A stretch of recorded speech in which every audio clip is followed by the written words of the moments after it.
네, 이번 신청사 입지 선정 과정을 이끌었던 김태일 공론화위원장과 함께 얘기 나눠보도록 하겠습니다. 위원장님, 그동안 수고 많으셨습니다. 네, 감사합니다. 얼굴이 좀 수척해지신 것 같기도 하고요. 네, 좀 쉬어야겠습니다. 네, 이 문제를 15년 동안 아무도 해결하지 못했지 않습니까? 결국 시민 250명이 결론을 내렸단 말이에요. 어떻게 평가하십니까?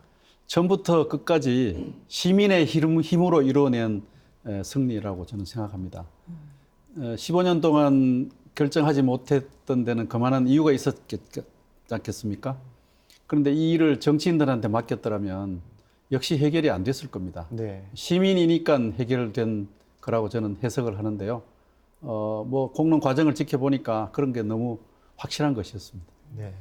네, 투명성과 공정성을 위해서 2박 3일간의 일정이 비공개로 진행이 됐었잖아요. 네. 현장 분위기가 어땠는지 궁금하거든요.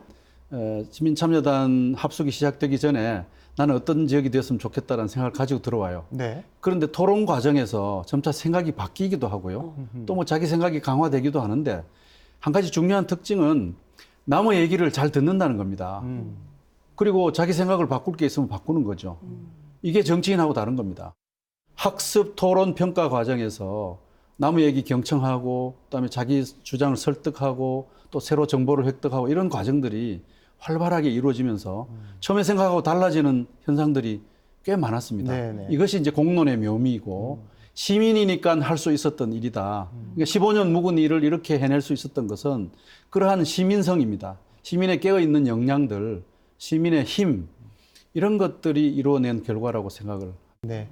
이번 평가에서 가중치와 감점 요인이 큰 변수가 될 거라는 전망이 많았는데요. 네. 실제로 좀 그랬습니까? 어떻습니까? 가중치 설정은 필수 사항이고 감점이라고 하는 그 규제는 불가피한 것이었어요. 왜냐하면 과열 경쟁이 되면 합리적 공론이 훼손이 되고 나중에 수용성이 떨어지거든요. 네. 그래서 하는 수 없이 이제 정했는데 이게 그 이른바 꼬리가 몸통을 흔들면 되지 않지 않습니까? 그렇죠. 그 점을 걱정했는데 다행히 시민들의 평가를 보면 이 꼬리가 몸통을 흔드는 것은 아니었습니다. 그래서 아마 수용성이 더 커졌지 않겠나 이런 생각을 합니다.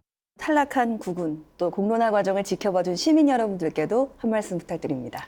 이미 그 자리에 모이신 시민들 사이에서는 어떤 결과라도 수용하겠다 이렇게 서로 결의를 나누었습니다. 왜냐하면 그 과정이 공정하고 진지한 것이었다는 것을 당사자들이 스스로 알고 계시니까요.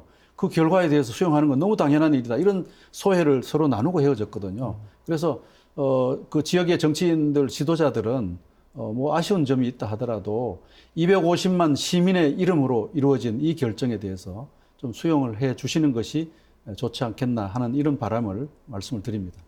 네, 오늘 출연해 주셔서 고맙습니다. 네, 고맙습니다.